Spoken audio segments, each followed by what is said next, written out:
My fiancé texted, "I expect a $45,000 wedding ring." I replied, "You'll get what you deserve." Then I gave her a plastic one. Her reaction went viral, and 72 hours later, she was begging to apologize. I, 29M, thought I knew the woman I was going to marry. Turns out, I was dead wrong.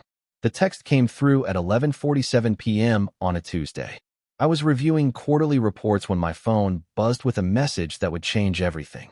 My fiancé had sent me a link to a ring that cost more than most people's cars, followed by a simple demand. "I expect a $45,000 wedding ring." No please. No explanation. Just an expectation wrapped in entitlement. I stared at the screen for a full minute, wondering if this was some kind of joke. We'd been together for 3 years, engaged for 6 months, and I thought I knew her priorities. Apparently, I'd been living in a fantasy. I typed back quickly, "You'll get what you deserve." She responded with heart emojis, completely missing the edge in my words. That's when I knew she had no idea what was coming. The next morning, I started planning. Not the wedding. That ship had sailed the moment she decided my love could be measured in carats and zeros. I was planning something much more educational. First, I did some digging. Our joint credit card statements revealed a pattern I'd been too blind to see. Designer bags, expensive spa treatments, weekend trips with her girlfriends that I'd been unknowingly funding. She'd been treating my money like her personal ATM for months. Then I checked our shared savings account, the one we'd been building for our future home. Half of it was gone. When I called the bank, they confirmed she'd made several large withdrawals over the past 2 months. The wedding planning had become her shopping spree. I spent the rest of the week gathering evidence and making preparations. Meanwhile, she kept sending me pictures of different expensive rings, each one more outrageous than the last. She'd even started showing them to her friends, bragging about how generous her future husband was going to be. Saturday came, the day I'd promised to take her ring shopping. She spent 2 hours getting ready, probably imagining the Instagram photos she'd post later. I picked her up wearing my best smile and my most expensive watch. Had to look the part for what was coming. We drove to the jewelry district downtown. She was practically vibrating with excitement, talking nonstop about which ring would look best with her engagement photos. I made all the right noises, agreeing that yes, she deserved the best, and yes, money was no object for the woman I loved. The first jewelry store was exactly what she'd hoped for, gleaming cases full of diamonds that caught the light like captured stars. The sales associate recognized expensive tastes immediately and began showing us their premium collection. My fiancé went straight for the most expensive pieces, trying them on and posing for selfies. She kept looking at me expectantly, waiting for me to nod and pull out my credit card. Instead, I asked thoughtful questions about clarity and cut, playing the role of the careful but generous buyer. After an hour of this, I suggested we check out a few more stores before making such an important decision. She agreed, probably thinking I wanted to make sure I was getting her the absolute best. Store number 2 was more of the same. She found another ring that cost more than my car and started talking about how perfect it would look in the wedding photos. The sales associate was already preparing the paperwork when I suggested we take a lunch break to discuss it. Over expensive sushi that she ordered without looking at prices, she laid out her vision for our wedding. The venue she wanted cost $20,000 more than we'd budgeted. The dress she'd picked out required 3 fittings in New York. The photographer she'd hired was apparently the most exclusive in the state. I listened and nodded, mentally calculating how much debt she expected me to take on for one day. When she asked what I thought, I told her it all sounded perfect and that she deserved nothing but the best. That afternoon, I told her I had a surprise. Instead of another jewelry store, I drove to a small shop in an older part of town. She looked confused as we pulled up to what was clearly not a high-end establishment. I explained that I'd heard they had some unique vintage pieces and thought she might want to see something different. She reluctantly agreed, probably humoring what she thought was my quirky side. Inside, the shop was cramped and filled with estate jewelry, antique watches, and curiosities. The elderly owner looked up from his workbench and smiled when I approached. I'd been here earlier in the week to make arrangements. I told my fiancée I wanted to show her something special and led her to a small display case in the back. Inside was a simple plastic ring, the kind you might find in a gumball machine. It was bright pink with a large, obviously fake diamond. She laughed, thinking it was some kind of joke. Then I picked up the ring and got down on one knee. The shop went completely silent. My fiancée's smile faded as she realized I was serious. I told her this was her engagement ring, exactly what she deserved. Her face went through several emotions before settling on confusion and anger. She demanded to know what I was doing. I explained that over the past week, I'd discovered her secret withdrawals from our savings account. I'd seen the credit card statements showing thousands of dollars in purchases she'd hidden from me. I'd realized that she saw me not as a partner, but as a bank account with benefits. The plastic ring, I explained, represented exactly how much I valued someone who valued only my money. Her voice rose as she insisted she loved me, not my money. I asked her then to name one thing she'd planned for our wedding that cost less than $1,000. One compromise she'd made for our shared financial future. One time she considered what I might want instead of what would look best on social media. She couldn't answer. The shop owner, who'd been pretending to work on a watch repair, was clearly enjoying the drama. A couple of other customers had wandered over, drawn by the commotion. My fiancée's face was red now, a combination of embarrassment and rage. She knocked the plastic ring out of my hand and stormed toward the door, shouting that I was humiliating her and that she'd never forgive me. I called after her that the engagement was off, and she could keep the plastic ring as a reminder of what greed gets you. She slammed the door so hard the whole shop rattled. But I wasn't done yet. Update 1. What my ex-fiancée didn't know was that her best friend had been recording the whole thing from outside the shop window. She'd been in on my plan from the beginning. Turns out she'd been getting tired of hearing about expensive wedding plans while struggling to pay her own bills. The video was online within an hour.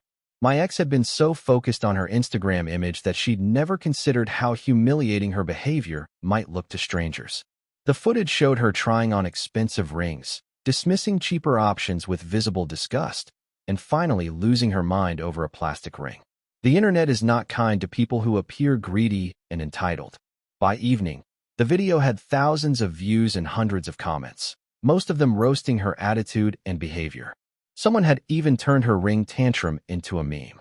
She called me that night, crying and demanding I make her friend take down the video. I reminded her that she was no longer my problem and that maybe this would be a learning experience. She spent the next day calling and texting, alternating between threats and apologies. First, she'd threaten to sue me for public humiliation. Then she'd cry and say she really did love me and money didn't matter. Then she'd get angry again and call me pathetic for not being able to afford what she deserved. I blocked her number after the 15th message. Update 2. By Wednesday morning, the video had gone viral. It wasn't just on social media anymore. Local news stations had picked it up as a human interest story about modern relationships and financial expectations. The story was being shared with headlines like "Gold Digger Gets Plastic Ring" and "Man's Perfect Revenge on Materialistic Fiancé." My ex was mortified. Her social media accounts, which had been carefully curated to show off her lifestyle, were flooded with comments from strangers calling her a gold digger and worse. She'd made the mistake of having her full name and workplace visible on her profiles. Her boss apparently called her in for a conversation about her online presence affecting the company's image. She worked at a high-end marketing firm where image was everything, and being known as the greedy fiancé from that viral video wasn't exactly helping her professional reputation. Meanwhile, I was getting friend requests and messages from people supporting what they called my perfect revenge. Several women reached out to share their own stories about partners who cared more about money than love. A few men thanked me for showing them what red flags to watch for. The elderly shop owner called to tell me the story was being shared in jewelry circles, and he'd had dozens of people come in asking to see the plastic ring from the video. He was considering making it a permanent display, but the best part was yet to come. Update 3. Thursday afternoon, I got a call from a number I didn't recognize. It was my ex, calling from her friend's phone because I'd blocked her everywhere else. She was crying so hard I could barely understand her at first. She begged me to meet her somewhere private. She said she needed to apologize and explain that the whole thing had gotten out of hand and she'd made a terrible mistake. She promised she'd changed and realized what really mattered. Part of me was curious to see how far she'd go, so I agreed to meet her at a coffee shop downtown, somewhere public where she couldn't make a scene. She looked awful. Her usual perfect appearance was gone. No makeup, hair in a messy ponytail, wearing clothes that looked like she'd slept in them. She'd been staying at her friend's place because reporters had found her apartment and were asking neighbors about the viral video. She started by apologizing for everything. The secret spending, the expensive wedding plans, the entitled attitude about the ring. She claimed she'd been influenced by social media and wedding shows, that she'd lost sight of what was important. She said she loved me and would be happy with a simple courthouse wedding and a ring from a vending machine if it meant we could be together. I listened without saying much, watching her performance. Because that's what it was, a performance. She was saying everything she thought I wanted to hear, but there was something calculating in her eyes. She kept glancing around the coffee shop, probably worried about being recognized. When she finished her speech, she asked what it would take for me to forgive her and take her back. She said she'd do anything to make this right. I told her I believed she was sorry. Sorry that her behavior had consequences. Sorry that she was facing public humiliation. Sorry that her reputation was ruined. But I didn't believe she'd actually changed, just that she'd learned to hide her true nature better. Then I told her about the joint savings account she'd been secretly draining. I'd done the math. She'd taken almost $15,000 over 2 months, supposedly for wedding expenses. But when I tracked down where the money really went, it painted a very different picture. Designer handbags, jewelry for herself, expensive dinners with friends where she'd picked up the entire bill to look generous. She'd even paid for a weekend spa retreat and told her friends it was a gift from her generous fiancé. She'd been using our money to buy social status and admiration. Her face went white as I laid out the evidence. She tried to explain that she'd planned to pay it back, that she'd wanted to look good for our wedding guests, that she'd thought I wouldn't mind since we were getting married anyway. I told her she was right about one thing. She would get exactly what she deserved. I pulled out a small box and placed it on the table between us. Inside was the plastic ring from the jewelry shop. I'd gone back and bought it from the owner, who'd been happy to sell me his newest tourist attraction. I told her this ring represented the value of a relationship built on lies and financial deception. She could keep it as a reminder of what happens when you mistake someone's bank account for their heart. She started crying again, begging me not to leave her. She promised she'd pay back every penny, go to therapy, sign a prenup, anything I wanted. She said the public humiliation had taught her a lesson and she'd never be materialistic again. I stood up to leave and told her that if she'd really learned her lesson, she'd stop trying to manipulate me into fixing the consequences of her own choices. A person who truly understood what they'd done wrong wouldn't be sitting here trying to negotiate their way out of accountability. As I walked away, she called after me that she loved me and always had. I didn't turn around, but I did hear her finally break down completely. The plastic ring was still sitting on the table when I left. Final update. It's been 2 weeks since the coffee shop meeting, and the story has finally started to die down online. My ex tried reaching out a few more times through mutual friends, but I made it clear that the relationship was over and any communication should go through lawyers regarding the money she took from our joint account. She eventually returned most of the stolen money, probably on advice from her lawyer. Her job situation stabilized once the internet moved on to the next viral story, though she apparently had to sit through several HR meetings about professional conduct and social media presence. The whole experience taught me something valuable about red flags I'd been ignoring. The expensive tastes weren't the real problem.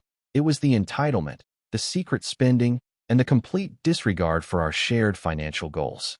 Someone who truly loved me would have wanted to build a future together, not bankrupt me for one perfect day. I've started dating again, and I'm amazed by how refreshing it is to be with someone who suggests splitting the bill and gets excited about simple, inexpensive dates. My current girlfriend actually laughed when I told her the plastic ring story and said she'd rather have something meaningful than something expensive. The jewelry shop owner still has the original plastic ring on display with a little sign that says true love versus true cost. He told me it's become quite the conversation starter, and several couples have come in to buy simple, affordable rings after seeing it. As for my ex, I heard through mutual friends that she's been telling people a different version of the story, one where I was financially abusive and she was the victim of a cruel public humiliation. I'm not surprised. People who refuse to take accountability rarely learn from their mistakes. But that's not my problem anymore. I dodged a bullet that would have cost me a lot more than $45,000. Sometimes the best revenge isn't elaborate or planned. It's just showing someone exactly who they really are and letting the consequences speak for themselves. The plastic ring cost me $2. The lesson it taught both of us was priceless.